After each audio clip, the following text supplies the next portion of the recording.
नमस्कार, स्वागत है आपका बीटीवी न्यूज में। आपके साथ मैं हूं सना और आइए खबरों की शुरुआत से पहले एक नजर डाल लेते हैं हेडलाइंस पर। नाला सफाई कार्य बदहाल, कई दिनों तक नहीं उठती नाले से निकाली जा रही सिल्ट, क्षेत्रीय लोग हो रहे परेशान। नर्मदा एक्सप्रेस में सफर कर रही महिला यात्री का पर्स चोरी करने वाला आरोपी गिरफ्तार। जीआरपी ने सफर के दौरान यात्रियों के चोरी गए 5 मोबाइल भी किए बरामद। फिल्मी स्टाइल में युवक पर फायरिंग, सीसीटीवी कैमरों में कैद हुई वारदात। देर रात हनुमान ताल थाना क्षेत्र की घटना, बाल बाल बचा युवक। पुलिस थानों और चौकियों में जब्त शुदा माल और जब्त वाहनों का प्राथमिकता के आधार पर डिस्पोजल करने के साथ ही थाना क्षेत्रों में सक्रिय चाकूबाजों, गुंडे बदमाशों के खिलाफ सख्त कार्रवाई करने के निर्देश एसपीटी के विद्यार्थी ने थाना प्रभारियों और राजपत्रित अधिकारियों को दिए हैं। पुलिस कंट्रोल रूम में एसपीटी के विद्यार्थी ने जिले के पुलिस अधिकारियों की बैठक ली और अपराधों की समीक्षा की। उन्होंने थाना क्षेत्रों में चिन्हित गुंडों, बदमाशों और चाकूबाजों के विरुद्ध सख्त कार्यवाही और चिन्हित बदमाशों की अवैध संपत्तियों को जमींदोज कराने के निर्देश दिए। साथ ही थाने में जब्त वाहन और जब्त शुदा माल का प्राथमिकता से डिस्पोजल कराने के निर्देश भी दिए। पुलिस अधीक्षक ने सीएम हेल्पलाइन और थानों में दर्ज शिकायतों के निराकरण के निर्देश भी दिए। बैठक में एडिशनल एसपी, सीएसपी और थाना प्रभारी स्तर के अधिकारी मौजूद रहे। स्मार्ट सिटी के कई प्रोजेक्ट धीमी गति के शिकार हैं। घंटाघर के पास बन रहे कल्चरल इंफॉर्मेशन सेंटर का काम भी अधूरा है, जबकि एक्सटेंशन के बाद मिली समय सीमा भी 31 मई को समाप्त हो गई है।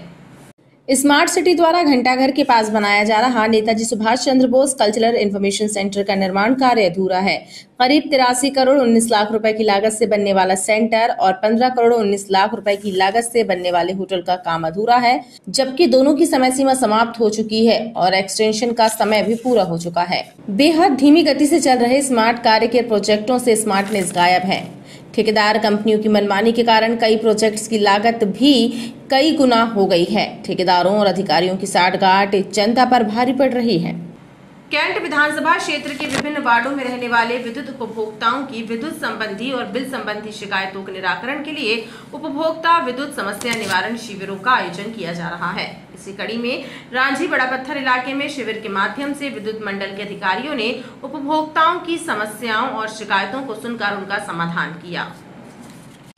विद्युत उपभोक्ताओं के बिजली बिल और विद्युत संबंधी अन्य शिकायतों का एक ही स्थान पर समाधान करने के उद्देश्य से कैंट विधानसभा क्षेत्र में विद्युत विभाग द्वारा विद्युत उपभोक्ता समस्या निवारण शिविरों का आयोजन किया जा रहा है। इसी कड़ी में रांझी बड़ा पत्थर सामुदायिक भवन में विद्युत उपभोक्ताओं के लिए शिविर लगाया गया, जिसमें बड़ी संख्या में उपभोक्ता बिजली बिलों में सुधार सहित अन्य समस्याओं को ले पहुंचे। शिविर में आए उपभोक्ताओं की शिकायतों को सुनकर विद्युत विभाग के अधिकारियों ने समस्याओं का तत्काल निराकरण किया। शिविर में क्षेत्रीय विधायक अशोक रोहानी भी मौजूद रहे। कैंट विधानसभा के अंतर्गत रांझी में बिजली बिलों के और बिजली संबंधी शिकायतों के निवारण हेतु एक शिविर लगाया गया। कैंट विधानसभा में बड़ा पत्थर सामुदायिक भवन में लगभग 4 वार्ड आते हैं। इन 4 वार्डों की बिजली बिल संबंधी जो समस्या है उनका निराकरण करने यहाँ पर शिविर लगाने का शुभारंभ किया और लोग आए और इसमें अपनी समस्याओं को हल करने का काम करें। शिविर का बड़ी संख्या में आए उपभोक्ताओं ने लाभ उठाया। मध्य प्रदेश के सेवानिवृत्त डिप्लोमा इंजीनियर्स ने राज्य सरकार पर पेंशनरों की अनदेखी का आरोप लगाया है।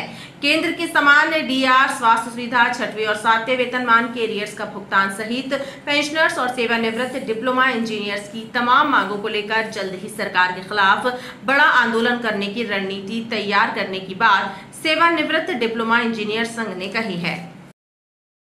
मध्य प्रदेश सेवानिवृत्त डिप्लोमा इंजीनियर्स संघ की एक महत्वपूर्ण बैठक जबलपुर में आयोजित हुई। इस बैठक में जबलपुर के अलावा कटनी, नरसिंहपुर, डिंडोरी सहित अन्य जिलों के सेवानिवृत्त डिप्लोमा इंजीनियर्स और संघ के पदाधिकारी शामिल हुए। बैठक में डिप्लोमा इंजीनियर्स और पेंशनर्स की डीआर, स्वास्थ्य सुविधा, 6वें और 7वें वेतनमान के एरियर सहित तमाम मुद्दों और मांगों पर चर्चा की गई। बैठक में निर्णय लिया गया कि प्रदेश के तमाम पेंशनर्स एसोसिएशन के साथ मिलकर आगामी दिनों में संयुक्त संघर्ष मोर्चा का गठन किया जाएगा और अगर सरकार पेंशनर्स की मांगों को पूरा नहीं करेगी तो सरकार के खिलाफ बड़ा आंदोलन किया जाएगा। मध्य प्रदेश सेवानिवृत्त डिप्लोमा इंजीनियर्स एसोसिएशन क्षेत्रीय समिति जबलपुर की बैठक आयोजित हुई है। इस क्षेत्र में मंडला, कटनी, नरसिंहपुर, जबलपुर, डिंडोरी के तमाम हमारे इंजीनियर साथी आए हुए हैं। सेवानिवृत्त जो हमारे साथी हैं उनकी जो मांगे हैं, न्यायोचित मांगे, उनको पूर्ण कराने के लिए शासन से हम लोग किस तरह से लड़ाई लड़ें, क्योंकि और भी पेंशनर्स हमारे संपर्क में हैं भोपाल में। उसी संदर्भ में आज ये बैठक आयोजित, बहुत बड़े आंदोलन की रूपरेखा हम लोग तैयार करने के लिए जबलपुर संभाग में आज एकत्रित हुए हैं। अन्य पेंशनर्स हमारे कर्मचारी संगठन हमारे संपर्क में हैं। अगर हमारी मांगें नहीं मानी जाती तो हम इसके लिए आंदोलन करने के लिए बाध्य होंगे, जिसके लिए पूरी जवाबदारी सरकार की होगी। जो पेंशनर्स की मांगें हैं, मूलतः हमारा जो डीआर है वो हमें केंद्र के समान केंद्रीय दर से और केंद्रीय तिथि से हमें दिया जाए। केंद्र के समान या अन्य विचार करके चिकित्सा सुविधा उनको मुहैया करवाए, ये बहुत आवश्यक है। एरियर्स बकाया है, उसे शीघ्र भुगतान किया जाए। हमारे कर्मचारियों की पेंशन पुनरीक्षण कर उसको पेंशन का वेतन वृद्धि का लाभ दिया जाए। शासन से निवेदन करता हूं कि हमारी मांगों पर अति शीघ्र विचार किया जाए। बैठक में शामिल सदस्यों और पदाधिकारियों ने प्रदेश सरकार पर पेंशनर्स और सेवानिवृत्त डिप्लोमा इंजीनियर्स की अनदेखी करने का आरोप लगाया और मांगे पूरी न होने की दशा में आंदोलन की बात कही। दोपहिया वाहन चालक के साथ ही अब वाहन में पीछे बैठने वाली सवारी के लिए भी हेलमेट लगाना अनिवार्य हो गया है। जो व्यक्ति हेलमेट नहीं लगाएगा उसके विरुद्ध यातायात पुलिस 15 जून के बाद सख्ती से कार्रवाई करेगी। अभी यातायात पुलिस द्वारा ऐसे लोगों को समझाइश दी जा रही है। जबलपुर में 15 जून के बाद दोपहिया वाहन पर सवारी करने वाले लोगों को भी अनिवार्य रूप से हेलमेट लगाना होगा। ऐसा ना करने पर चालानी कार्यवाही होगी। हालांकि प्रदेश में ये नई व्यवस्था लागू कर दी गई है, लेकिन जिले में अभी यातायात विभाग लोगों को समझाइश देकर छोड़ रहा है। 15 जून के बाद इस मामले में सख्ती बरती जाएगी, यानी दोपहिया वाहन चलाने वाले और वाहन में पीछे बैठी सवारी के लिए हेलमेट लगाना अनिवार्य कर दिया गया है। हालांकि अभी भी यातायात विभाग हेलमेट न लगाने वाले दोपहिया वाहन चालकों पर चालानी कार्यवाही कर रहा है। विशेष हेलमेट की चालानी कार्रवाई की जा रही है, जिनमें देखा जा रहा है कि बिना लाइसेंस में कौन गाड़ी चला रहा है और ITMS के पेंडिंग चालान सर्च करके हेलमेट के और दूसरी धाराओं पे विधिवत नंबर प्लेट ना होना, बिना लाइसेंस गाड़ी चलाना, अन्य धाराओं पर चालान काटे जा रहे हैं। सभी को ये बताया जा रहा है कि आप लोग हेलमेट पहन के चले, क्योंकि हेलमेट में जो चेहरे में अपने 5 ज्ञानेंद्र के अलावा 4 ज्ञानेंद्र मुख, नाक, कान, गला रहती है, जिसको एक भी क्षतिग्रस्त होने पर बहुत गंभीर क्षति हो सकती है। इस तरह से कई लोग समझ भी जाते हैं और दूसरे लोग बोलते भी कि भविष्य में जब भी मिलेंगे तो हेलमेट धारण करते हुए मिलेंगे और यातायात नियमों का पालन करेंगे। जानकारी के अनुसार अब बिना हेलमेट वाहन चलाते पाए गए चालक पर 300 रुपए और पीछे बैठे व्यक्ति पर 500 रुपए यानी कुल 800 रुपए का चालान किया जाएगा। मुख्यमंत्री शिवराज सिंह चौहान की घोषणा के बावजूद नगर निगम द्वारा पथ विक्रेताओं से बाजार बैठ की वसूली जा रही है। पथ विक्रेता जन एकता संघ के सदस्यों ने नगर निगम प्रशासन से मांग की है कि बाजार बैठ की वसूली बंद की जाए। पथ विक्रेता जन एकता संघ के सदस्यों ने एक पत्र नगर निगम प्रशासन को सौंपते हुए मांग की है कि पथ विक्रेताओं से बाजार बैठ की वसूली बंद की जाए। पथ विक्रेता पंचायत ने मुख्यमंत्री शिवराज सिंह चौहान घोषणा कर चुके हैं कि पूरे प्रदेश में पथ विक्रेताओं से बाजार बैठ की वसूल नहीं की जाएगी, उसके बावजूद जबलपुर में वसूली जारी है। कई अनेकों घोषणाएं पथ विक्रेताओं के हितों में की गई है। उसमें एक घोषणा ये भी की गई है कि जितने भी फुटपाथ पे व्यापार करने वाले लोग उन फुटपाथ व्यापारियों से तय बाजारी शुल्क नहीं लिया जाए।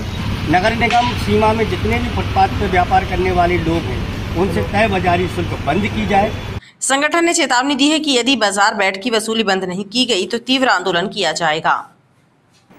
नगर निगम के स्वच्छता विभाग द्वारा कराया जा रहा नाला सफाई कार्य लापरवाही का शिकार है। नालों से निकलने वाली सिल्ट को कई दिनों तक नहीं उठाया जाता है, जिसके कारण पूरा इलाका परेशान रहता है, लेकिन जिम्मेदार अधिकारी ध्यान नहीं देते।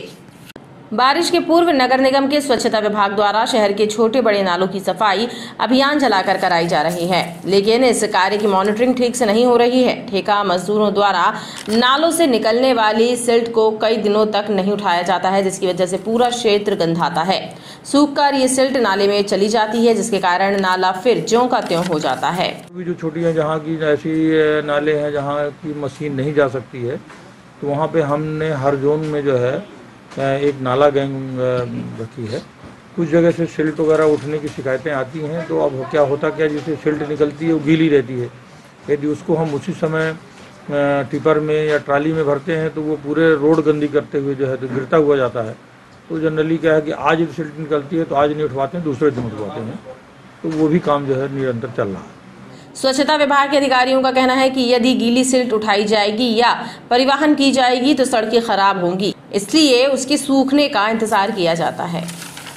ट्रेनों में सफर कर रहे यात्रियों के मोबाइल चोरी होने के मामलों में कार्यवाही करते हुए रेल पुलिस जबलपुर की टीम ने 5 मोबाइल बरामद किए हैं। वहीं ट्रेन में सफर कर रही एक महिला यात्री का पर्स चोरी हो जाने के मामले में जांच करते हुए एक आरोपी को गिरफ्तार कर चोरी किया हुआ पर्स और दस्तावेज बरामद किए हैं।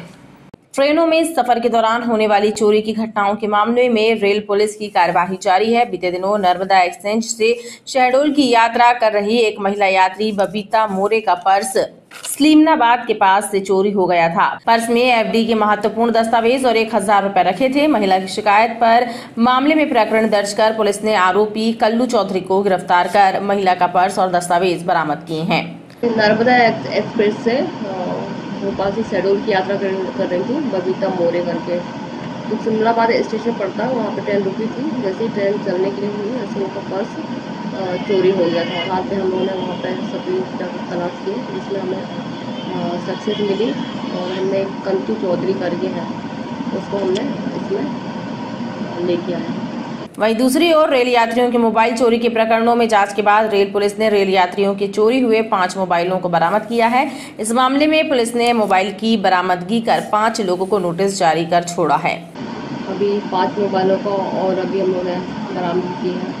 इसमें 5 आरोपी हैं इसमें जिन्हें नोटिस पे छोड़ा गया है और अभी 3 मोबाइल को और प्रोसेस में है। अभी मतलब अभी जस्ट अभी वो आए हैं लौट के, उनके भी प्रोसेस में उनकी पकड़ी चल रही है उनकी। रेल पुलिस द्वारा लगातार चोरी के पुराने प्रकरणों और घटित घटनाओं के निराकरण के लिए टीम गठित कर सामान की बरामदगी और आरोपियों की गिरफ्तारी की जा रही है।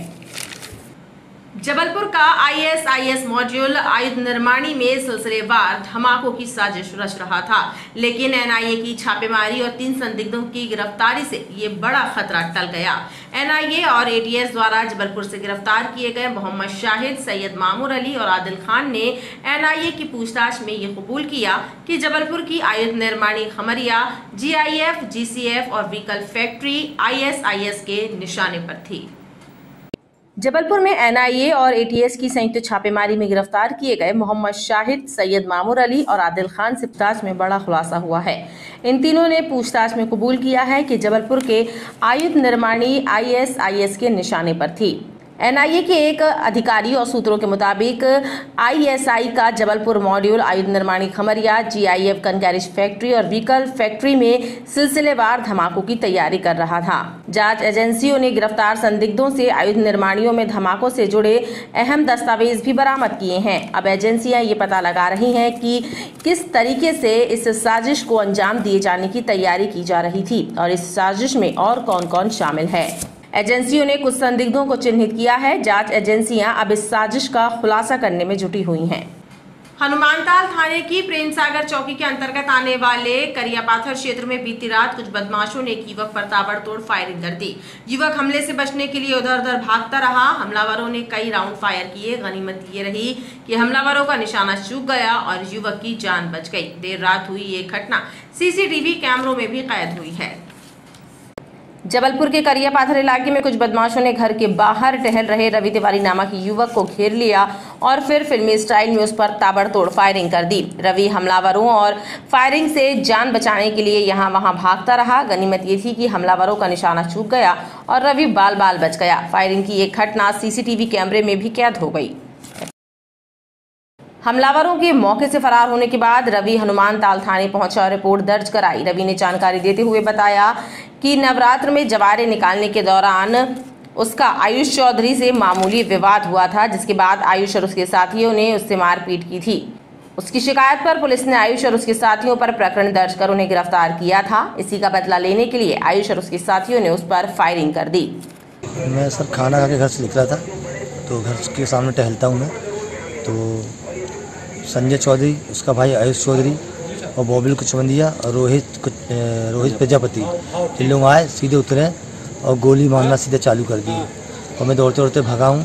भागते भागते मेरा पीछा करे लोगों ने और ताबड़तोड़ गोलियाँ चालू कर दी चलाना। ये मामला हमारे घर के पास करियापत्थर मरघटाई घामापुर। कल जो है करियापत्थर मरघटाई के पास, जो कि थाना हनुमान क्षेत्र है, यहाँ पर रवि कुमार तिवारी हैं, वो आगे रिपोर्ट दर्ज कराए हैं कि 4 बदमाश जो कि उनसे पुरानी भी रंजिश रखते थे, संजय चौधरी, आयुष चौधरी और रोहित, इसके अलावा बाबिल कुचबंदिया, ये चारों आए और वो टहल रहा था खाना खा के, और उसके पास पहुंच के और सीधा उसको पकड़ के और देसी पिस्टल लड़ा लिया। और पिस्टल लोडेड है बताए तो वो पिस्टल को देके काफ़ी घबरा गया और वहाँ से दौड़ लगा दी। पीछे पीछे लोग दौड़े और अंधाधुंध फायरिंग चालू इन्होंने कर दी।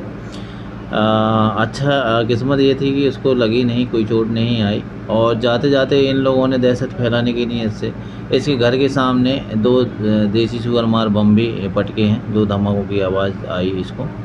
और पूरी रिपोर्ट इन्होंने थाने में आके की है, जिस पे हमने आईपीसी की धारा 386, 336, 34 का प्रकरण पंजीबद्ध किया है। और इसके साथ हमने 25-27 आर्म्स एक्ट और 3-5 विस्फोटक पदार्थ अधिनियम भी लगाया है। और एक आरोपी जो बाबिल कुचबंदिया है, उसको अभी पुलिस हिरासत में ले लिया गया है, पूछताछ इससे चल रही है। रवि और उसके भाई के मुताबिक हमलावर अवैध शराब का काम करते हैं और तेज रफ्तार बाइक चलाते हैं। गोली चलने से पूरे इलाके में सनसनी और दहशत का माहौल निर्मित है। पुलिस ने प्रकरण दर्ज कर लिया है। खबरों का सिलसिला लगातार जारी रहेगा, आप देखते रहिए BTV न्यूज़।